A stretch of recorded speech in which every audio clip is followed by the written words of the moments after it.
பிறப்பு ஒக்கும் எல்லா உயிர். சான்றோர் பெருமக்களே, நான் இரண்டாவது தலைப்பாக முன்னரே வழங்கிய தலைப்பு தான் திருக்குறள் காமத்துப்பால் களவியல் சிந்தனைகள் என்ற தலைப்பிலே உங்களிடம் அதற்கான தரவுகளை நான் முன்வைக்க இருக்கின்றேன். உலக பொதுமறையான திருக்குறள், அதனுடைய முதற் பெயர் முப்பால். அதை திருவள்ளுவர் வைத்த பெயராகவும் இருக்கலாம். அறம், பொருள், காமம் என்ற 3 கூறுகளை பால்களால் ஆகிய காரணத்தினால் திருவள்ளுவர் முப்பால் என பெயரிட்டிருக்கலாம். அது பின்னால் ஒரு நெருக்கடி ஏற்படுகின்ற பொழுது திருக்குறள் என பெயர் மாற்றம் செய்யப்படுகிறது. அது மாற்றப்பட்ட பெயர் தான் திருக்குறள். அதன் 3வது பால் காமத்துப்பால். காமத்துப்பாலை பகுத்து காண்பதிலே உரையாசிரியர்கள் வேறுபடுகிறார்கள். உதாரணத்திற்கு பார்ப்பீர்களானால் அருமையிற் கூடல், பிரிந்து கூடல், மூடிக்கூடல் என மணக்குடவர் பகுக்கிறார். ஒரு சில ஆராய்ச்சியாளர்கள் பழைய பதிப்புகளை பார்த்து குறிஞ்சி, பாலை, முல்லை, நெய்தல், மருதம் என பகுத்திருக்கிறார் மணக்குடவர் என்று கூட சொல்லுகிறார்கள். அந்த பதிப்பு எனக்கு இன்னும் கிடைக்கவில்லை. காளிங்கர் என்ன செய்கிறார்? தலைமகன் கூற்று, தலைமகள் கூற்று, இருபார் கூற்றுன்னு அவர் அப்படி பிரிக்கிறார். பரிமேழகர் தான் அளவியல், கற்பியல்னு பிரிக்கிறார். அப்ப ஒவ்வொரு மணக்குடவர் ஒரு வகையா பிரிக்கிறார், காளிங்கர் ஒரு வகையா பிரிக்கிறார், பரிமேழகர் ஒரு வகையா பிரிக்கிறார். இதையெல்லாம் பிரிக்கின்ற பொழுது காமத்துப்பால் பகுப்பு என்பது திருவள்ளுவர் செய்ததே இல்லை. முதல்ல அதை நினைவைத்துக் கொள்ளுங்கள். காமத்துப்பால் பகுப்பை திருவள்ளுவர் செய்யவில்லை. உரையாசிரியர்கள் அவரவர்க்கு ஏற்றார் போன்று பகுத்திருக்கிறார். அது ஒன்று நாம் தவறு சொல்லவில்லை. அதில் இருக்கிறது தான் பகுத்திருக்கிறார்கள். 2வது, களவு 7 அதிகாரங்கள், மீதி 18 அதிகாரங்கள் கற்பு என்று பரிமேழகர் பிரிக்கிறார். இது பரிமேழகர் பிரிப்பு. அதுல வடமொழி கலப்பும் உண்டு. வடமொழி முன்னுரையில பார்த்தாலே திரு பரிமேழகரிடம் நாம் காண முடியும். 7 கொண்டு வருகிறார். என்ன 7? தகையனங்குறுத்தல், குறிப்பு அறிதல், புணர்ச்சி மகிழ்தல், நலம்புனைந்து உரைத்தல், காதல் சிறப்புரைத்தல், நாணு துற உரைத்தல், அலர் அறிவுறுத்தல் என்று 7 அதிகாரங்களை களவு என்பதற்குள் கொண்டு வருகிறார் பரிமேழகர். இதை பின்பற்றி பல உரையாசிரியர்கள் உரை எழுதியிருப்பதை நாம் பார்க்க முடிகிறது. ஆனால் நலம் புனைந்து உரைத்தல், காதல் சிறப்புரைத்தல், புணர்ச்சி மகிழ்தல், மன்னிக்கிறது, இந்த 3 அதிகாரங்களையும் நாம் எண்ணி பார்த்தால் அவை பெரிதும் களவுக்குரியவைகளாக அமையவில்லை. கற்புக்குரிய பாடல்கள் பெரிதும், குரட்பாக்கள் பெரிதும் இடம் பெற்றிருக்கின்றன. உதாரணத்திற்கு ஒரு குறள் எடுத்துக்கொள்வோம். 1107வது குறள். தம்மில் இருந்து தமது பார்த்து உண்டற்றால் அம்மா அறிவை முயக்குன்ற. தம்முடைய வீட்டில் இருந்து கொண்டு தாம் ஈட்டிய பொருளை எல்லாருக்கும் பகுத்து கொடுக்கின்ற பொழுது ஏற்படுகின்ற இன்பம், மனைவியோடு கூடுகின்ற பொழுது பெறுகின்ற இன்பம் என்று சொன்னால் இது யார் சொல்லக்கூடியதாக இருக்குங்க? களவு கால தலைமகன் சொல்லக்கூடியதாக இருக்குமா? வாழ்க்கையிலே, இல்வாழ்க்கையிலே ஈடுபட்ட தலைமகன், கற்பு கால தலைமகன் சொல்லுகின்றதாக இருக்குமா? தெளிவாக தெரிகிறது. இது மனை வாழ்க்கையில் ஈடுபட்டு மனைவியோடு வாழ்ந்து கொண்டு இன்பம் நுகர்ந்து கொண்டிருக்கின்ற, பொருளீட்டி தானே பொருளீட்டி வாழ்ந்த, சொந்த வீட்டில் வாழ்கின்ற ஒரு தலைமகனுடைய கூற்றாக இருப்பதற்கு வாய்ப்பு இருக்கிறது. அதுபோன்றுதான் பல குரட்பாக்கள் இந்த 3 அதிகாரங்களில் இடம்பெற்றிருக்கின்றன. அதன் பிறகு ஊடல், உணர்தல், புணர்தல் இவை காமம் கூடியார் பெற்ற பயன் என்றார். இது களவு காலத்துல நிச்சயமாக இருக்க வாய்ப்பே கிடையாது. பதட்டம் இருக்கும், பரபரப்பு இருக்கும், மற்றவங்க பார்த்துருவாங்களான்ற எண்ணங்கள் இருக்கும். ஆனால் இது அமைதியான வாழ்க்கையில் வாழுகின்ற ஆண் பெண் இடையே தோன்றுகின்ற ஒரு வெளிப்பாட்டை இங்கே இந்த குரட்பா நமக்கு எடுத்து காட்டுகின்றது. ஆகவே நாம் என்ன செய்ய வேண்டியிருக்கிறது என்றால், இந்த 7 அதிகாரங்களில் 3 அதிகாரங்கள் களவிற்குரியனவா என்று எண்ணி பார்க்க வேண்டியிருக்கிறது. இளங்குமரனார் பெரிய திருக்குறளை தோய்ந்த அறிஞர் பெருமகனார், திருக்குறளை வாழ்வாக கொண்ட ஒரு பெருந்தகை, திருக்குறளுக்காகவே தன் வாழ்க்கையில் பெரிதும் ஈகம் செய்து கொண்ட ஒரு பெருந்தகை. அவர் என்ன சொல்லுகிறார்? இந்த 3 அதிகாரங்களும் கற்பிற்குரியன என்கிறார். திருக்குறளில் ஓரளவு தொடர்ச்சியாக உரை ஆய்வில் ஈடுபட்டவர்கள் பேராசிரியர் சாலமன் பாப்பையா அவர்களும் என்ன சொல்லுகிறார்? இந்த 3 அதிகாரங்களும் கற்புக்குரியன என்று சொல்லுகிறார். நாங்களும் என்ன சொல்லுகிறோம்? இந்த 3 அதிகாரங்களும் கற்புக்குரியன. அப்ப இந்த நிலையில் களவுக்குரிய அதிகாரங்கள் எவை? அதை ரொம்ப புரிஞ்சுக்கணும். ஏன்னா களவுக்குரிய அதிகாரங்கள் சொன்ன 7 அதிகாரங்களை வைத்து நீங்க ஆராய்ச்சிகள் செய்து விடக்கூடாது. 4 அதிகாரங்களை வைத்துதான் நாம் ஆராய்ச்சி செய்ய வேண்டும். என்ன அதிகாரங்கள்? தகையனங்குறுத்தல், குறிப்பறிதல், நாணு துறவுரைத்தல், அலர் அறிவுறுத்தல். இந்த 4 அதிகாரங்கள் தான் முறைப்படி களவுக்கு உரியவை என ஆய்வாளர்களும் முடிவு செய்திருக்கிறார். செய்திருக்கிறார்கள். உலக திருக்குறள் மையமும் முடிவு செய்திருக்கிறார். ஆக நம்ம களவு என்ற அதிகாரத்தை பற்றி ஆய்வுகள் செய்ய வேண்டும் என்று சொன்னால் இந்த 4 அதிகாரங்களை மையப்படுத்தி தான் ஆய்வு மேற்கொள்ளும். அந்த அடிப்படையில் தான் ஆய்வு பற்றி இந்த களவியல் சிந்தனைகள் அமைகின்றன. திருவள்ளுவர் ஏன் களவியல் பாடினார், காமத்துப்பால் களவியல் பாடினார் என்பதை நாம் எண்ணி பார்க்கணும். களவு என்பது தமிழ் மரபை ஒட்டியபடி நீங்கள் பார்ப்பீர்களானால் இது ஒரு முடிந்த குறிக்கோள் அல்ல. அதோடு முடிந்து விட்டது களவு வாழ்க்கை, அதோடு முடிந்து விட்டது அல்ல. ஒரு குறிக்கோள், அதாவது கற்பு என்ற குறிக்கோளை அடைவதற்கு, இல்லறம் என்ற நெறியை நாம் பெறுவதற்கு ஆற்றுப்படுத்தும் செயல் நிகழ்வுகளின் தொகுதி, முன்கொட்ட தொகுதி. அவ்வளவுதான். கற்பு இல்லாமல் களவு இருக்கிறது என்று சொன்னால் அதனை தமிழ் மரபு ஏற்றுக்கொள்வது. களவு என்றாலே கற்பில் சென்று முடிய வேண்டும் என்ற நிலைப்பாட்டை நாம் முதலில் நினைவு கொள்ள வேண்டும். அப்படியானால் இதனை ஏன் பாடினார் திருவள்ளுவர் என்று நாம் பார்க்கின்ற பொழுது பல சிந்தனைகள் அதில் பொதிந்து கிடக்கின்றன. ஒன்று, ஆணும் பெண்ணும் தமக்குரிய இணையை, துணையை தாமே தேர்தல் வேண்டும் என்னும் உரிமை வழங்கப்பட வேண்டும். அது முதற்கட்டம். ஒரு ஆணோ பெண்ணோ அவங்களுக்குரிய துணையை, கணவனோ மனைவியோ அவர்களே தேர்ந்து கொள்ள வேண்டும் என்கின்ற முதல் திட்டமிடல். அந்த உரிமை வழங்க வேண்டும் என்று நினைக்கிறார். அதன் பிறகு ஆண் பெண் சமன்மையை நிலைநாட்ட நினைக்கிறார். களவியல் சார்ந்த அகப்பொருள் மரபை தூய்மை செய்ய நினைக்கிறார். ஏன்னா களவுல உடற்புணர்ச்சிகள் உண்டு. அது மெய்யுறு புணர்ச்சின்னு பேரே வைக்கிறாங்க. அதெல்லாம் தூய்மை செய்ய நினைக்கிறார். காமத்துப்பால் களவியல உலக பொது நூலாக, உலகிற்கே உரிய பொது வாழ்க்கை நெறியாக உருவாக்க நினைக்கிறார். அதான் ரொம்ப முக்கியமானது. ஏன்னா திருக்குறள் உலக நூல் என்பதற்கு களவியலை உலகிற்கே பொதுவான வாழ்க்கை நெறியாக அவர் உருவாக்குகிறார் என்பதுதான் மிக முக்கியமானது. களவு வாழ்க்கைக்குரிய நெறிமுறைகள் இவை என முறைப்படுத்தி உரைக்கிறார். களவு காலத்தில் அமைய வேண்டிய கட்டுப்பாடுகள் இவை என முன்வைக்கிறார்.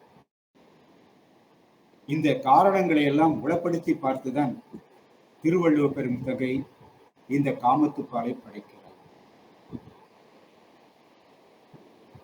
முதல்ல ஏன் படைக்கிறார்னா ஒரு இலக்கு. எப்பவுமே திருவள்ளுவரை பொறுத்தவரை எந்த ஒன்றை எழுதினாலும் அதில் ஒரு இலக்கு இல்லாமல் அவர் தம்முடைய எழுத்தை நகர்த்த மாட்டார். அதற்கடுத்து இடையிலே ஒரு இடைப்பாடு வருகிறது. அணங்குகொள் ஆய்மையில் கொள்ளோ கணங்குழை மாதர்கள் மாலுமே நெஞ்சு என்று வருகின்ற 1081வது குறட்பா. இதிலே கணங்குழை என்று வருகிற அந்த தொகை சொல்லுக்கு பேராசிரியர் அவர்கள் சொல்வது, தொகை சொல்லுக்கு பொருள் காண்பதிலே இருவகை உண்டு. ஒன்று, பெரும்பாலும் காதிலே அணிகின்ற குழை அணி என்ற பொருள் கொள்வார்கள். இன்னொன்று, அடர்ந்த கூந்தல் என்று பொருள் கொள்வார்கள். பரிமேழ காலத்திலேயே இப்பாடி பொருள் கொள்ளுகின்ற நிலைமை இருந்திருக்கிறது என்பதை பரிமேழகரை பதிவு செய்கிறார். கணங்குழை என்று ஓதி பலவாய் திரண்ட குழை கூந்தல் என்று உரைப்பாறு உலர்னு பரிமேழகரே சொல்றார். இது இப்ப நம்ம பார்க்கிறோம். இப்ப எது சரி? காதில் அணிந்த குழையா, அங்கே இருக்கின்ற நீண்ட கூந்தலா, அடர்ந்திருக்கின்ற கூந்தலா அப்படின்னு பார்த்தா அணங்குன்னு ஒண்ணு சொல்றார். அணங்கென்றால் ஒரு பெரிய அருவி, அதன் மீது மேக கூட்டங்கள் செல்வது, இப்படிப்பட்ட தோற்றத்தில் அணங்கு ஒன்று அமையும். அணங்கின் பல தோற்றங்களில் இது ஒன்று. அப்படி திரண்டு இருக்கின்ற அருவிகள் ஆர்ப்பெடுத்து ஓடுவது, அதன் மீது மேக கூட்டங்கள் படர்ந்து போவது, இது அணங்கினுடைய ஒரு தோற்றம். அடுத்து பார்க்கின்ற ஆய்மயில் தோகை விரித்து ஆடுவது, அதன் பிறகு தலைமகள் கூந்தல், அது கூந்தல் விரிந்து கிடக்கின்ற ஒரு காட்சி, பறந்து கிடக்கின்ற அடர்ந்து பறந்து கிடக்கின்ற காட்சி. இதை மூன்றையும் நாம் தொடர்புபடுத்தி பார்த்தால் இந்த மூன்றுக்கும் இடையே ஒரு தொடர்பு இருக்கிறது. சங்க இலக்கியத்தில் இந்த தலைமகளுடைய கூந்தலுக்கு அணங்கை சான்று ஓமை காட்டியிருக்கிறார்கள். அணங்கை ஓமை காட்டியிருக்கிறார்கள். யாருக்கு? தலைமகளுடைய அடர்ந்த கூந்தலுக்கு. மதுரை காஞ்சி 446வது அடியிலிருந்து 448வது அடி. அதற்கடுத்தது அந்த மயிலினுடைய தோகையை தலைமகளுடைய கூந்தலுக்கு தொடர்புபடுத்தி இருக்கிறார்கள். கலிமயிர் கலாவத்து அன்ன இவள் ஒளிமென் கூந்தல், நற்றினை 268வது பாடல், 8வது 9வது அடிகள். அப்ப நீங்க பார்த்த அணங்கு, மயில், கூந்தல், இதற்கிடையே ஓமைகள் சங்க இலக்கியங்களில் பலவாக இடம்பெற்றிருக்கின்றன. அங்கே போய் கணங்குழை காதலி அணிகின்ற கூந்தல் சொல்லிட்டு பயனில்லை. ஓமையினுடைய ஒப்புமை சரியாக இல்லை. ஆக கணங்குழை என ரன்னகரனா போடுவதற்கு பதிலாக கணங்குழை என டன்னகரனா போட்டு திரண்ட கூந்தல் என கொள்வதுதான் சரியானது என நாங்கள் பலரும் ஆய்வு கட்டுரைகள் வழங்கி இருப்பதை பார்க்க முடியும். ஆக இது நம்ம தலைப்பு கொடுத்திருக்கின்ற காரணத்தினால் அது பற்றி விளக்கத்தை, சான்றுகளை இங்கே நான் உங்களுக்கு முன்வைக்கின்றேன். அதற்கடுத்ததாக நாம் பார்க்க வேண்டிய ஒன்று, திருக்குறளில் எதை சொல்ல நினைத்தார் அடிப்படையில். தன்னுடைய நூல் உலக நூல், தன்னுடைய சிந்தனை உலக சிந்தனை, உலகை உள்ளடக்கிய சிந்தனை, வெறும் தமிழர்களுக்கு மட்டும் உரிய சிந்தனை அன்று. தமிழர் சிந்தனையை பொதுமைப்படுத்தி, அது சிந்தனையை செம்மை செய்து, அதை முறைப்படுத்தி உலகத்து சிந்தனையாக்கி காட்டுகின்ற மிக பெரும் ஆற்றல் மிக்கவராக விளங்கியவர் தான் திருவள்ளுவர். அதனால் அவர் என்ன நினைக்கின்றார்? ஒரு சாதிக்குள் திருமணம், ஒரு மதத்துக்குள் திருமணம், ஒரு இனத்துக்குள் திருமணம், ஒரு மொழி மக்களுக்குள் திருமணம் என்று நினைக்கிறார் என்றால் இல்லை. அவருடைய பார்வை உலகளாவிய பார்வையாக அமைகிறது என்பது நாம் முதலில் தெரிந்து கொள்ள வேண்டும். அதை எப்படி புரிந்து கொள்கிறோம் என்று சொன்னால், முதலில் தலைமக்கள் சந்திக்கின்ற இடம் பெரும்பாலும் குறிஞ்சி நிலமாக இருக்கும், அல்லது அதனுடைய கருப்பொருள், அதை வைத்து அது எந்த நிலம் என்பதை கண்டுபிடிப்பார்கள். அந்த தலைமகள் எந்த நிலத்துக்குரியவள் என்று கண்டுபிடிப்பார்கள். தலைமகள் நிலம் பெயர்ந்து உரையாள் அப்படின்னு தொல்காப்பியர் சொல்லுகிறார்.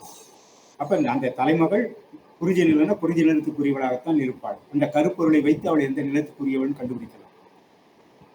அப்ப இங்கே நீங்கள் பார்த்தீர்களானால் ஆய்மயில், அது குறிஞ்சி நிலத்துக்குரிய கருப்பொருள். அப்ப அங்க இருக்கிற தலைமகள் குறிஞ்சி நிலத்துக்குரியவள் என்று ஆகிறது. சந்திப்பும் குறிஞ்சி நிலத்தின் சந்திப்பாகத்தான் முதல் பாடல் நமக்கு காட்டுகிறது. தலைமகனை பொறுத்தவரை அவன் கொண்கண் என்று வழங்கப்படுகிறார். கற்பு காலத்திலே திருமணம் செய்து கொண்ட பிறகு அவனை தலைமகள் கொண்கண் என 5 முறை வழங்குகிறார் திருக்குறளில். குறள்கள் 1186, 1265, 1266, 1283, 1285. இந்த கொண்கன் என்பது என்ன? நெய்தல் நில தலைவன். நெய்தல் நில தலைவனுக்கு தமிழ் மரபின்படி வைக்கப்பட்ட பெயர் கொண்கன். இன்னொன்று துறைவன், தன்னன் துறைவன் என்று வழங்கப்படுகிறான். 1157, 1277 இவையெல்லாம் நெய்தல் நில தலைமகனுக்குரிய பெயர். அப்ப தலைமகள் என்பவள் குறிஞ்சி நிலத்துக்குரியவள். மலையும் மலை சார்ந்த பகுதி. தலைமகன் என்பவன் நெய்தல் நிலத்துக்குரியவன், கடலும் கடல் சார்ந்த பகுதி. ஆக மேலே இருக்கின்ற ஒரு பகுதி, கீழே இருக்கின்ற ஒரு பகுதி, இரண்டு பேரை சேர்த்து முடிச்சு போடுவதன் மூலமாக நில பாகுபாடு என்பதை உடைக்கின்றார். திணை கலப்பு என்பதை உருவாக்குகிறார். இன்றைக்கு திணை கலப்பு என்ற கட்டம் அவர் காலகட்டத்தில், இன்றைக்கு அதுதான் கலப்பு திருமணம். சாதி மறுப்பு திருமணம், மதம் மறுப்பு திருமணம், இனம் மறுப்பு திருமணம், மொழி மீறிய திருமணம். இது ஒரு நாள் நடைபெறும் திருவள்ளுவர் நினைத்தார். அது உலகிதழிவதாக இருக்கணும். எல்லாரும் எல்லா நாட்களும் ஒரு காலகட்டத்தில் நடக்கும் நினைத்தார். அதனால்தான் திருவள்ளுவர் நுட்பமாக களவு மனத்தை, காதல் மனத்தை, கலப்பு மனத்தை வரவேற்கின்றார். இது ரொம்ப முதல்ல நாம தெரிந்து கொள்ள வேண்டும். ஆக திருக்குறளுடைய ஊடு பொருளாக இருக்கின்ற உலக சார்ந்த சிந்தனை, திருக்குறள் உலக நூல் என்பதற்கு ஒரு அருமையான சிந்தனை என்ன என்று சொன்னால், அவர் களவு மனத்தை, காதல் மனத்தை ஏற்று மறைமுகமாக நமக்கு சுட்டியது. அடுத்து இந்த களவு என்ற அதிகாரத்தினுடைய தனிச்சிறப்பு என்ன, என்னென்ன செய்கிறார்? தமிழ் அகப்பொருள் மரபு என்பதிலே ஒரு பெருமதிப்பு கொண்டவர் திருவள்ளுவர். ஏனென்றால் தமிழருடைய மரபு உயர்ந்த மரபு. பிறர் நெறிகளை மிகுதியாக இல்லாமல் ஒரு சில பிறர் நெறிகள் இருப்பினும் மிக உயர்ந்ததாக காணப்படுகின்ற மரபு தமிழ் மரபு, அகப்பொருள் மரபு. அந்த அகப்பொருள் மரபை, அது சார்ந்த களவியல் சார்ந்த அந்த மரபை ஏற்றுக்கொள்ளுகின்ற திருவள்ளுவர் பெருந்தகை உலக பொதுமையாக்க வேண்டும் என்ற எண்ணத்தில் சில மாற்றங்களை செய்கிறார். அதுதான் மிக முக்கியமானது. எனவே மிக பெரிய ஆய்வினுடைய பெரிய முடிவுகள் இவையெல்லாம். என்ன செய்கிறார்? ஒன்று, தமிழ் அகப்பொருள் மரபுல கைக்கிளை என்ன செய்வாங்க? ஆண்பார் கைக்கிளை, பெண்பார் கைக்கிளை, அன்பின் ஐந்திணைக்கு உட்பட்ட கைக்கிளைன்னு பிரிப்பாங்க. ஆண்பார் கைக்கிளைனா அது ஆணோடு நின்றுடும், பெண்பார் கைக்கிளைனா பெண்ணோடு நின்றுடும், அதோடு தொடராது. ஆனால் அன்பின் ஐந்திணைக்கு உட்பட்ட கைக்கிளைன்னு சொன்னா அது அகப்பொருள் மரபினுடைய தொடர்ச்சியாக போகின்ற ஒரு வாழ்க்கை நெறி. அதை மட்டும்தான் திருவள்ளுவர் தேர்வு செய்கிறார். ஆக ஆண்பார் கைக்கிளையும் எடுக்கல, பெண்பார் கைக்கிளையும் அவர் எடுக்கல, ஐந்திணைக்கு உட்பட்ட கைக்கிளை அதை தேர்வு செய்கிறார். முதல், ஏன்னா அதை தேர்வு செய்வதன் மூலம் அது சிறப்பானது தான். ஆண்பார் கைக்கிளை சிறப்பானது அல்ல, பெண்பார் கைக்கிளையும் சிறப்பானது அல்ல. அது ஒரு பார் காமம். அப்ப இதை முதலாவது தேர்வு செய்கிறார். அடுத்ததாக நாம பார்க்கின்ற பொழுது, இரண்டு பேர் ஒன்றாக சந்திக்கிறார்கள் என்று சொன்னால், ஒரு தலைவனும் ஒரு பெண்ணும் ஆணும் சந்திக்கிறார்கள் என்று சொன்னால், அதற்கு விதி காரணமாக இருக்கும் அல்லது தெய்வம் காரணமாக இருக்கும் என்று ஒரு கருத்தை தமிழ் மரபிலே புகுத்தி இருக்கிறார்கள். தொல்காப்பியர் காலத்திலே நீங்கள் பார்ப்பீர்களானால், ஒன்றே வேறே என்றிரு பால்வையின் ஒன்றி உயர்ந்த பாலது ஆணையின் ஒத்த கிழவனும் கிழத்தியும் காண்பதுன்னு இருக்கும். பாலது ஆணை தான். அதற்கு தெய்வத்தின் ஆணை, விதியின் ஆணைன்னு பொருள் எழுதினாங்க. இல்லை, பால் உணர்ச்சியின் வெளிப்பாடு. அதுலதான் ரெண்டு பேரும் சந்திக்கிறாங்க. சின்ன வயதுல குழந்தையா முடியெல்லாம் பிடிச்சு குடிச்சு ஆடி ஆடி வாழ்ந்திருப்பாங்க. ஆனால் பாலியல் உணர்வு எழுந்த பிறகு அவர்களுக்கு அந்த அன்பு என்பது காதலாக மாறுகிறது. அதற்கு காரணம் பாலியல் பதிவு. இது இரண்டாவது நிலையாக பார்க்கிறோம். ஆக விதியை காரணமாக எங்கும் திருவள்ளுவர் காட்டவில்லை. இதற்கு களவில் ஆணும் பெண்ணும் சந்திப்பதற்கு முதல் சந்திப்பை இயற்கை புணர்ச்சின்னு சொல்லுவாங்க, தெய்வ புணர்ச்சின்னு சொல்லுவாங்க, மெய்யுறு புணர்ச்சின்னு சொல்லுவாங்க, உள்ள புணர்ச்சின்னு சொல்லுவாங்க. இவற்றில் திருவள்ளுவர் மெய்யுறு புணர்ச்சியை தேர்வு செய்யவில்லை. அவர் உள்ள புணர்ச்சியை மட்டும்தான் தேர்வு செய்கிறார். அடுத்தது நீங்க பார்த்தீங்கன்னாக்கா, ஏன்னா அந்த அகப்பொருள் மரபு எப்படி காமத்துப்பால் சிறப்புற்று தனியாக விளங்குகிறது, உலக பொது நெறி என்பதற்காக விளங்குகிறது என்பதற்கெல்லாம் இதெல்லாம் காரணங்கள். முதல் சந்திப்புல காட்சி ஐயம் தேர்தல் தெளிதல் என்பது அடங்கும். முதல் ஒரு பெண்ணை காணுகின்றவன் ஆனா பெண்ணானாக்கா யார் காணுகிறார்கள், யாரை காண்பார்கள் என்றால் ஆண் தான் காண் என்பது தமிழ் மரபு. அவன்தான் அவனுக்குத்தான் காண்பான், ஐயப்படுவான், தேர்வான், தெளிவான், எல்லாமே அவனுக்குரியதுதான். ஆனா அதை மாற்றி அமைக்கிறார் திருவள்ளுவர். எப்படி? முதல் குறளை பாருங்கள், 2வது குறள் 1082வது குறளில் அவன் அவளை பார்க்கிறான். எங்க பார்த்தான்? மேல கூந்தல் வரையிலும் பார்த்துட்டு வந்தான். அணங்குகள் ஆய்மயில்களோ கணங்குழை மாதர்கள் பெண்ணு தெரியுது. ஆனா அந்த பெண் எப்படிப்பட்டவள்ன்றது அவனுக்கு புரியல. அதனால ஐயப்படுறான். இதை நம்ம நிலையை பார்க்கிறோம். ஐயப்பட்ட பிறகு அவள் கண்ணை பார்க்கிறான். அவள் கண்ணை பார்த்த பொழுது அவனுக்கு ஏற்பட்ட அதிர்ச்சி. அவள் அவனை பார்த்து கொண்டிருக்கிறாள். அப்படி பார்க்கக்கூடாது. அகப்பெரும் மரபுல நோக்கினாள், நோக்கு எதிர்நோக்குதல். முதல்ல பெண் பார்த்துக்கிட்டு இருந்திருக்கா. அது ஒரு அகப்பொருள் மாற்றம். ஏன்னா ஆண் பெண் சமம். ஆண் தான் பார்க்கணும்னு என்ன இருக்கு? முதல்ல பெண்ணும் பார்ப்பாள் என்ற மாற்றி அமைத்தவர் திருவள்ளுவர். இரண்டாவது, அவர் படைத்த ஒரு பெண் என்கின்றவள் ஒரு லட்சியத்தோடு படைக்கிறார், ஒரு இலக்கோடு படைக்கிறார். அதனால்தான் நோக்கினாள். நோக்கு என்பது ஒரு இலக்கு. அந்த இலக்கை உடையவள் என்பது காமத்துப்பால் முழுதும் நீங்க பார்க்க முடியும். ஆணாதிக்கத்தினுடைய அடக்குமுறைகளை எல்லாம் எதிர்த்து குரல் கொடுக்கிறார் காமத்துப்பால். கற்பு என்று சொன்னால் இருபார்ப்பும் வைப்போம் என குரல் கொடுக்கிறார் காமத்துப்பால். அதாக ஒரு குறிக்கோள் அவள் படைக்கப்படுகிறாள். இது ஒரு நிலையாக நாம் பார்க்கிறோம். அதனால்தான் நோக்கினாள் என்று வழங்கினார். ஒரு பெண் ஒரு ஆணோ தமக்குரிய துணையை தாமே தேர்ந்தெடுக்க வேண்டும். தாய் தந்தையர் தேர்ந்தெடுப்பதல்ல, தாமே தேர்ந்தெடுக்கும் உரிமை வேண்டும். அந்த உரிமையை சமுதாயம் வழங்க வேண்டும் என்று எண்ணுகிறார் திருவள்ளுவர்.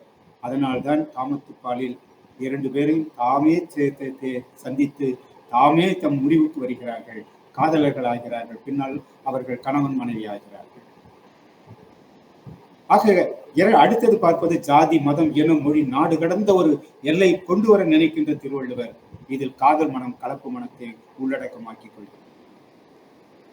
அடுத்தது நீங்கள் பார்ப்பீர்களானால் அவங்க திருக்குறள் நீங்க பார்த்தீங்கன்னா முதல் சந்தித்துக்கு பிறகு மீண்டும் சந்திப்பாங்க. அப்போ உடல் உறவுகளும் கொள்வாங்க. ஆணும் பெண்ணும் உடல் உறவு கொள்வார். இடந்தலைப்பாடு, ஆங்கர் கூட்டம், தோழியர் கூட்டம். பாங்கன்னா தோழனை வைத்துக் கொண்டு நம்ம சந்திப்பதற்கு ஏற்பாடு செய்வார்கள். தோழியை வைத்துக் கொண்டு சந்திப்பதற்கு ஏற்பாடு செய்வார்கள். அந்த நேரங்களிலெல்லாம் மெய்யுர் புணர்ச்சி நடைபெறும், உடல் உறவு நடைபெறும். இந்த உடல் உறவு கூடாது என்பதற்காகவே காமத்துப்பாலின் களவியலிலே இடந்தலைப்பாடும் இல்லை, ஆங்கர் கூட்டமும் இல்லை, தோழியர் கூட்டமும் இல்லை. எல்லாவற்றையும் திட்டமிட்டு கவிழ்த்து விடுகிறது, இல்லாது செய்து விடுகிறார் திருவள்ளுவர். அப்படி என்றால் கண்டது மண்ணும் ஒரு நாள் அலர் மண்ணும் திங்களை பாம்பு கொண்டற்று.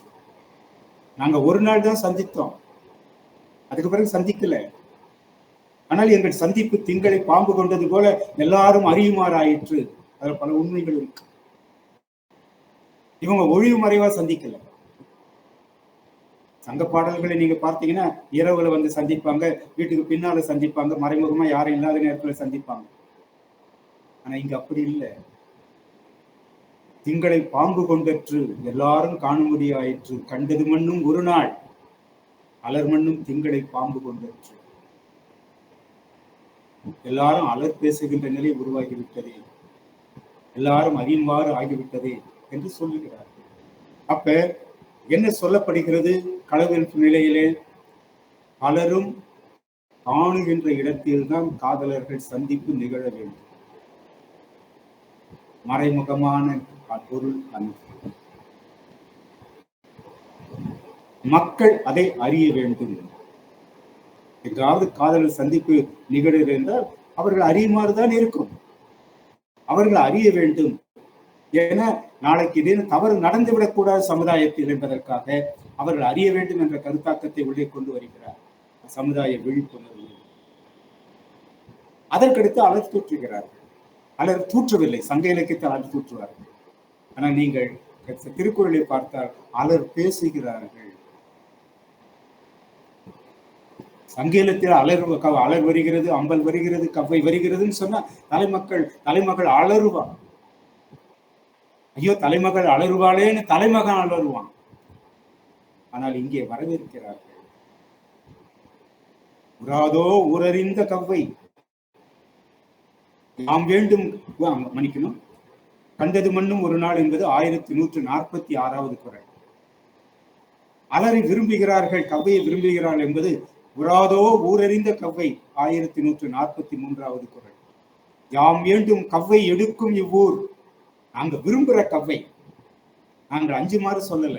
எப்படியாவது இந்த ஊரெல்லாம் எங்களை அஞ்சல் பேசுவா, அலர் பேச மாட்டார்களா, கவ்வை பேச மாட்டார்களா, நாங்கள் உடனே திருமணத்தில் எல்லாரும் எங்களை சேர்த்து வைக்க மாட்டார்களா எங்கள் குடும்பத்தில் அப்படின்னு இவங்க ரொம்ப விரும்புறாங்க. ஏன்னா சந்தித்தது ஒரு நாளோடு புரிஞ்சுறாங்க.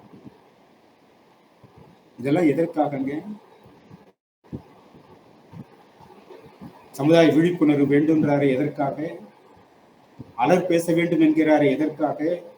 அது களவு என்பது கற்பாக மாற வேண்டும் என்று சொல்லுகிறார். எதற்காக? இதற்கிடையிலே என்ன நடக்கிறது? இரண்டாவது சந்திப்பே கிடையாது. அதில் மூடு பொருள் என்ன என்றால், களவு காலத்தில் உடல் உறவு கூடாது. இந்த 4 அதிகாரத்தை நீங்க எடுத்து பாருங்க, எங்கேயும் உடல் உறவு பற்றி ஒரு கருத்து கூட இருக்க. உடல் உறவு கூடாது என்ற எண்ணம் இடையோடு இருப்பதை நாம் பார்க்க முடிகிறது. நீங்க அலர் அறிவுறுத்தல் என்ற அதிகாரத்தை நீங்க முழுதும் எடுத்து பார்த்தீங்கன்னா தெரியும். அலரை வரவேற்கிறாங்க. அலர் சொன்னதால் தான் எங்க உயிரே நிலையத்தில் இருக்கிறதுன்றாங்க. தலைமகன் சொல்றாங்க. இது ஒரு மாற்றங்கள். அதற்கடுத்து நீங்க பார்த்தீங்கன்னா, 4 துறவுரைத்தல் என்ற அதிகாரத்துல மடல் ஏறுதல்னு ஒண்ணு இருக்கு. மடல் ஏறுதல்னாக்க அதுல 2 நிலை இருக்கு. மடல் ஏறுவேன்னு சொல்றது வரையிலும் அன்பின் 5 திணை. மடல் ஏறினான் என்றால் அது பெருந்திணை. 3 இருக்கு. கைக்கிளை, அன்பின் 5 திணை, பெருந்திணை. 1 ஒருதலை காமம். கைக்கிளை என்பது ஒருதலை காமம். அன்பின் 5 திணை என்பது ஒத்த காமம். பெருந்திணை என்பது ஓங்கிய காமம். இப்படி பிரிக்கணும். அங்க காமம் மிகுதிப்பட்டு போச்சு, அது பெருந்திணை. மடல் ஏறுகிறான்னா பெருந்திணை. காமம் அதிகமாகி போய்விட்டதா ஏறுகிறார். அப்ப இந்த மடல் ஏறுவது ரொம்ப ரொம்ப சுருக்கமாக தான் சங்க இலக்கியங்கள் உண்டு. ரொம்ப குறைந்த பாடல்கள் தான். ஆனா அதுக்கு ஒரு பெரிய இடம் கொடுத்து ஒரு அதிகாரத்தை அமைத்திருக்கிறார் திருவள்ளுவர் விரிவாக. ஆனா அந்த இடத்துல மடல் ஏறுவேன் ஏறுவேன் ஏறுவேன் தலைமகன் சொல்றான். யாமத்தும் உள்ளுவேன் அப்படின்னு சொல்றான். மடல் ஏறுவேன் சொல்றான். ஆனா கடைசி வரை அவன் மடல் ஏறவே. ஏன்னா மடல் ஏறிவிட்டான் என்று சொல்லியிருந்தால் அவன் பெருந்திணைக்குரிய தலைமகனாகி விடுவான். ஆகவேதான் மடல் ஏறுவேன் என்ற அடிப்படையில் மட்டும் சொல்லி நின்று விடுகிறார். எங்கும் மடல் ஏறினான் என்று காட்டவில்லை. அன்பின் 5 திணைக்குள்ளேயே அடைத்து விடுகிறார். அதனால்தான் கைக்கிளையும் கிடையாது, பெருந்திணையும் கிடையாது. அது ஒரு பெரிய சிறப்பாக நாம் பார்க்கிறோம். அதுலயும் ஒரு கட்டுப்பாடு இருக்கு. தலைமகன் மடல் ஏறுவேன்னு சொல்லலாம், ஆனா தலைமகள் மடல் ஏறுவேன்னு சொல்லக்கூடாது. மடல் ஏறுதல்னா உங்களுக்கு எல்லாருக்கும் தெரியும். மணங்கருக்கால் ஆக்கப்பட்ட குதிரையை செய்து கொண்டு அந்த குதிரையிலே இவனே செய்யணும். அந்த எந்த தலைமகளை விரும்புகிறானோ அந்த தலைமகளுடைய ஓவியத்தை வரைந்து கொண்டு கொடியாக பிடிக்கணும். கொடியாக பிடித்துக் கொண்டு அந்த குதிரையின் மீது அமர்ந்து சில பிள்ளைகள் அவரை இழுத்து செல்ல, அவன் ஊரிலே நான் இந்த பெண்ணை விரும்புகிறேன், எனக்கு திருமணம் செய்து வையுங்கள் என்று அவன் கேட்டு செல்வார். அதுதான் மடல் ஏறுதல். ஆனால் அந்த நிலைக்கு தலைமகனை கொண்டு செல்லவில்லை. ஊர் மக்கள் விழிப்புணர்வோடு இருந்து பேசுகின்ற அலரே அவர்கள் வாழ்க்கையை ஒன்றாக்கி விடுகிறார். மடல் அவர்கள் வாழ்க்கையை ஒன்றாக்கவில்லை. ஆனால் மடல் ஏறுவேன்னு நினைக்கிறான், இரவு நேரத்துல நினைக்கிறான், யாமத்தும் உள்ளுவேன். ஆனால் அதே நேரத்துல கடலென்ன காமம் விழுந்து மடலேறா பெண்ணின் பெருந்தக்கதில் அப்படின்னு பெண் மடல் இறக்கும் என்ற பட்டுப்பாட்டை நாம் பார்க்க முடிகிறது. இது காமத்துப்பாலின் தனிச்சிறப்பாக நாம் காண்கின்றோம். இதையெல்லாம் நம்ம எண்ணி பார்க்கலாம். சில கட்டுப்பாடுகளை வைக்கிறார். என்ன கட்டுப்பாடு? முதல் சந்திப்பில் இவர்கள் உடல் உறவே கூடாது. அவரவர் உரிமையோடு அவரவர் உள்ள உணர்வுகளை தாங்கள் மெய்ப்பாடுகள் வழியாகவும் கண்ணின் வழியாகவும் வெளிப்படுத்த வேண்டுமே தவிர தொடு நிலையில் எதையும் செய்யக்கூடாது. முதல்ல தகையணம் குறித்தல் அதிகாரத்தில் அவனுடைய உள்ள உணர்வை வெளிப்படுத்தலாம். குறிப்பறிதல் அதிகாரத்துல அவளுடைய உணர்வை வெளிப்படுத்தலாம். அவ்வளவுதான் முதல் கட்டுப்பாடு. இரண்டாவது கட்டுப்பாடு, உடல் உறவு கூடாது. களவு காலத்துல உடல் உறவே கூடாது. அதற்கு தான் இடந்தலைப்பாடு, பாங்கர் கூட்டம், தொப்போடியர் கூட்டம் எல்லாத்தையும் நீக்கிறார். கண்டது மண்ணும் ஒரு நாள், அதோட நிறுத்திடுறார். மூன்றாவது, அலர் பேசுகின்ற ஊர் மக்கள் விழிப்போடு இருந்து கொண்டு காதலர்கள் எங்கேனும் சந்தித்தால் அதை விழிப்போடு உணர்ந்து கொண்டு அவர்களை மணமக்களாக மாற்றுவதற்கு அலர் சொல்ல வேண்டுமே தவிர, கவ்வை பேச வேண்டுமே தவிர தூற்றுவதற்காக அமையக்கூடாது.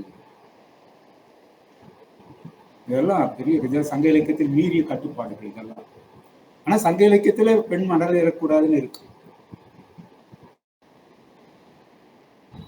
எத்தனை மருங்கினும் மடன்மா பெண்மைக்குரியது இல்லைன்னு தொல்காப்பியரே சொல்றாரு. ஆக இப்படிப்பட்ட சில கட்டுப்பாடுகளை, இதுதான் எதிர்காலத்தில் உலகத்தில் அமைய வேண்டிய காதலர்களுக்கிடையே கட்டுப்பாடுகள். ஒருத்தர் தொட்டு எல்லாம் பேசக்கூடாது. களவு காலத்தில் தொட்ட எப்ப தொட பேசுகிறோம் அப்பவே உடல் உறவுக்கு நம்ம அணுக்கமாகி விடுகிறோம் என்பது பொருள். அதை தவிர்த்து விடுகிறார் என்று பார்க்கிறோம். இந்த கட்டுப்பாடுகளையும் களவு காலத்திலே திருவள்ளுவர் வகுத்து காட்டுவது உலகளாவிய ஒரு பொது நெறியை உருவாக்குவதற்கு அவர் செய்கின்ற முயற்சி என்று பார்க்கிறோம். இதில் களவு கால தலைமகளுடைய பண்பு நலன் என்ன? தலைமகள் அருமை காண்பதற்கு அருமையள். அவனே சொல்லிடுறான், ஒரு நாள் தானே பார்க்கிறான், அதனால காண்பதற்கு அருமையள். குறள் 1142. அவள் தோற்ற பொலிவு மிக்கவள். அவர் படைக்கின்ற தலைமகள் தோற்ற பொலிவு மிக்கவள். அணங்குழை மாதர் 1081வது குறட்பா. பிணையேர் மடநோக்கு உடையவள் 1089வது நூற்பா. மலரன்ன கண்ணாள் 1142வது நூற்பா. இவையெல்லாம் அவள் தோற்ற பொலிவுடையவள் என்பதை காட்டுகின்றன. களவுகால தலைமகள் ஓரளவு செல்வ செழிவு வளம் படைத்தவள் தான். அதற்கு 1089வது குறட்பாவிலேயே அவள் காதிலே அணிந்திருக்கின்ற அணியை காட்டுகிறார். அணியவனோ ஏதில தந்து அப்படின்ற. எதற்கு இந்த அணிகள்? அவளுக்கு மடநேர் பிணையேர் மடநோக்கு உடையவளாக இருக்கார். அதே போன்று நாணம் உடையவளாக இருக்கார். இது போதாதா? அவளுக்கு எதுக்கு இந்த அணிகலன்கள் என்று கேட்கிறான் தலைமகன். இங்கதான் நுட்பமாக ஒன்று சொல்றார். பெண்கள் சீர்வரிசை கொடுக்கிறதுன்னு இருக்கு பாருங்க, அது மறுக்க நினைக்கிறார் மறைமுகமாக. ஆக அவள் கலைமகள் ஒரு ஓரளவு செல்வ செழிவாக இருப்பார். ஏன்னா களவு காலத்தில் அவள் குறுந்தொடி அணிகிறாள். தொடலை குறுந்தொடினே சொல்றான். ஆனா கற்பு காலத்துல கை நிறைய வளையல் அணிஞ்சிருப்பார். குழந்தை பேருக்குரியவளாக இருப்பார். கை நிறைய வளையல். நீங்க ஒரு சின்ன வளையல் தான் அணிஞ்சிருக்கார் களவு காலத்துல. அதனாலதான் அணியை பற்றி சொல்லுகிற தொடலை குறுந்தொடின்னு சொல்றார். இரண்டாவது, பலதுறை அறிவு உடையவளாக விளங்குகிறார். தலைவர் திருவள்ளுவருடைய அடிப்படை நோக்கம் தலைமகளை சிறந்த அறிவுடையவளாக, தலைமகனுக்கு நிகரான அறிவுடையவனாக சமமாக காட்ட வேண்டும் என்று எண்ணி தலைமகளை படைக்கிறார். காமத்து பாலில் அதிலே தலைமகள் களவு காலத்திலும் நல்ல அறிவுடையவளாக காட்டுகின்றார்.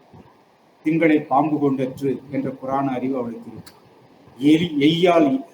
நெய்யால் எரிநுதிப்பேன் என்றால் இது சமையற்கலை அறிவு பற்றிய சிந்தனை அதிலே பதிவோடு இருப்பதை நாம் பார்க்க முடிகிறது. ஊரவர் கவ்வை எருவாக அன்னை சொல் நீராக நீளும் என் நோய் 1147 எண்களை சொல்லி பதிவு செய்து விடுகிறேன். திங்களை பாம்பு கொண்டற்று 1146, நெய்யால் எரிநுதிப்பேன் என்றால் 1148, ஊரவர் கவ்வை எருவாக 1147. ஆக இங்கே அவர் அந்த வேளாண்மை சார்ந்த செய்திகளை அறிந்தவளாக இருக்கிறார். காமத்துப்பால்ல உள்ள போயிட்டீங்கன்னா, கற்பியல்ல போயிட்டீங்கன்னா மிகச்சிறந்த அறிவுள்ளவர்களாக வருவார். சில இடங்களில் தலைமகனை விட அறிவுள்ளவராக தலைமகள் இருப்பார். அது ஒரு நிலை. களவு கால தலைமகள் பண்பு நலத்தினள், நல்ல பண்புகள் உடையவர். தலைமகன் எதை பாராட்டுறான்?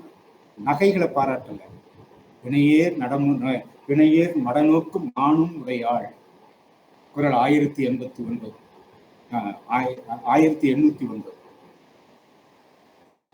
மன்னிக்கணும் 1089. அதை எப்படி நாம தெரிஞ்சுக்கிறோம்? அவள் பெண்மை சான்றவள், பெண்மைக்கு எடுத்துக்காட்டாக விளங்குகின்றவள். பெண் தகையாள் 1083, பெண் தகை 1084. பெண்ணுக்கே இலக்கணமாக இருக்கா என்று சொல்லுகிறார் பண்புக்கு. அதே நேரத்தில் காமத்துப்பாலில் வருகின்ற தலைமகள் காம உணர்வு சிறப்பாக அமைக்கப்பட்டவள், ஆனால் கட்டுப்பாடு மிக்கவள். ஒரு நாளோட முடிச்சா பாருங்க, நினைச்சிருந்தா இன்னொரு நாளோட இடந்தலைப்பாடு, பாங்கர் கூட்டம், தோழியர் கூட்டம் போயிட்டு அவங்க உடல் உறவு கொண்டு இருக்கலாம். இல்லை, கட்டுப்பாடோடு அவளும் வாழ்ந்திருக்கிறார், அவனும் வாழ்ந்திருக்கின்றார்.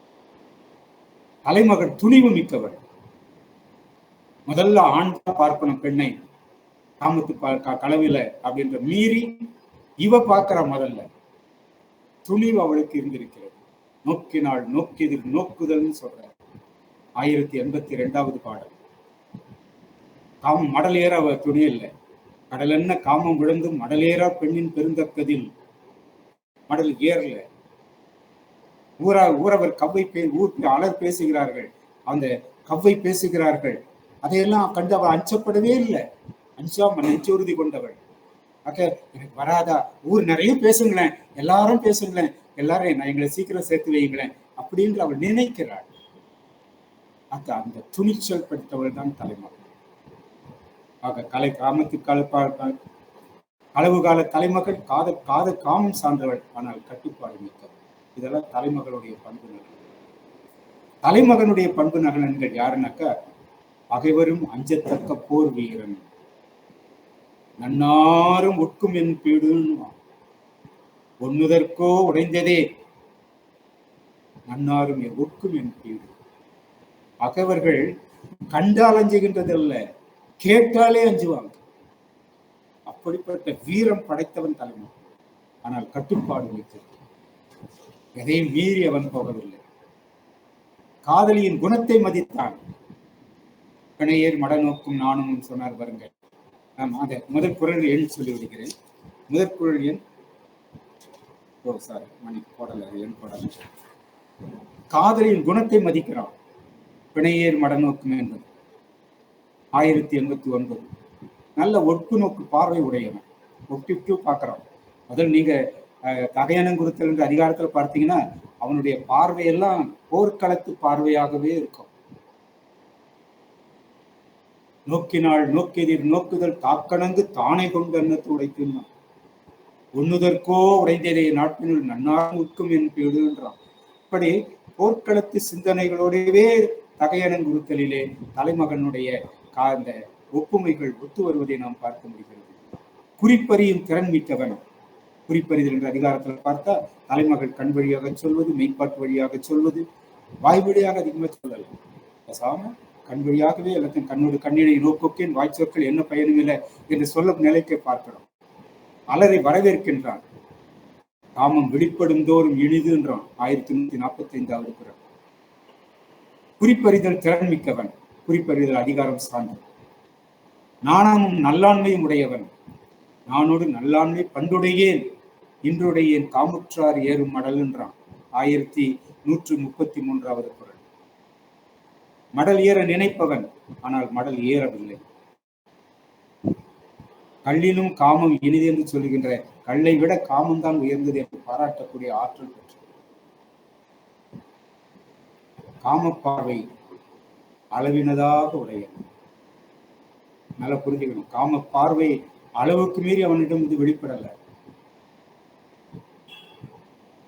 அளவோடு நான் காம பார்வை உடையவனாக இருக்கிறான். அளவில் உடல உறவு கூடாது என்ற கட்டுப்பாடோடு வாழ்கிறான். மடல் ஏறுதலை அளவோடு உரியதாக ஆக்கிக் கொள்கிறான். இதெல்லாம் பார்க்கிறோம். அப்ப களவியலுக்கு திருவள்ளுவர் படைச்சது என்பதுங்க தமிழ் அகப்பொருள் மரபை ஏற்று அது தூய்மை செய்வதன் மூலமாக உலக பொது நெறியாக மாற்ற வேண்டும். களவு நெறி என்பது உலகின் பொது நெறியாக மாற்ற வேண்டும் என்று எண்ணி எங்கெங்கெல்லாம் குறைபாடுகள் தமிழ் பண்பாட்டின் மரபிலே அகப்பொருள் மரபிலே இருக்கிறதோ அதையெல்லாம் விலக்கி விடுகிறார். அவர் நினைக்கிறார் இதெல்லாம் குறை, அதையெல்லாம் நீக்குவோம். இரண்டாவது, உலகம் முழுதும் இது போக வேண்டும், உலக பொதுமறை என்று சொல்லுகின்ற நிலை களவுக்கும் உண்டு என்ற நிலைப்பாட்டை உருவாக்க வேண்டும் என்று திட்டமிடுகிறார். அதாவது சில கட்டுப்பாடுகள், சில வரையறைகள், சில நீக்கங்கள், இதெல்லாம் அவர் செய்து களவுல தோழியே வரலையே. சங்க இலக்கியத்துல தோழி என்பதற்கு முக்கிய இடம் உண்டு. தோழியர் கூட்டம் நடைபெறும். இங்க தோழிகள் யாருமே இல்லை. நீங்க காமத்துப்பாலை பொதுவா எடுத்துக்கிட்டீங்கன்னா 2 பேரை மட்டும்தான் பேச விடுவார்.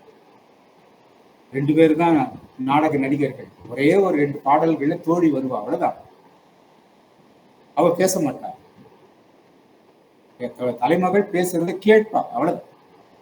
ஆக நீங்க காமத்துப்பால் இருக்கின்ற 250 பாடல்களிலும் தலைமகனும் பேசுவதுதான், வேற யாரும் பேச விடல. நம்ம உரையாசிரியர்கள் பார்த்தீங்கன்னா பரத்தை பேசினா அவர் பேசினான்னு சொல்லுவாங்க. அத்தனையும் தவறு. தலைமக்கள் மட்டும்தான். அவர்களுக்குள் ஏற்படுகின்ற சிக்கல்களை 4 சுவர்களுக்குள் அவர்களே தீர்த்து கொள்ள வேண்டும் என்பதுதான் காமத்துப்பால். ஆக அந்த அடிப்படையில் தான் களவு என்கின்ற இந்த அதிகாரத்தை மிக அழகாக தூய்மை செய்து கட்டுப்பாடுகளோடு மிக பக்குவமாக ஒரு உலகு தழுவிய களவு நெறியாக இந்த உலகத்திற்கு படைத்திருக்கின்றார் திருவள்ளுவர். அந்த வகையில் தான் திருக்குறள் உலக நூல். இங்கே எங்கும் ஜாதிகள் இல்லை, மதங்கள் இல்லை, இனங்கள் இல்லை, நாடுகள் இல்லை, எல்லாம் கடந்த நிலையில் அதே நேரத்தில் 2 நில தலைமக்களை ஒன்றாக சந்திக்க வைத்து காதல் மனத்தை, கலப்பு மனத்தை உருவாக்கி நாளைக்கு காதல் மனம், கலப்பு மனம்தான் இந்த உலகத்தில் மனமுறை என்பதை நிலைநாட்டி சென்றிருக்கிறார் என்பதை நாம் நன்றாக நினைவு கொள்ள வேண்டும்.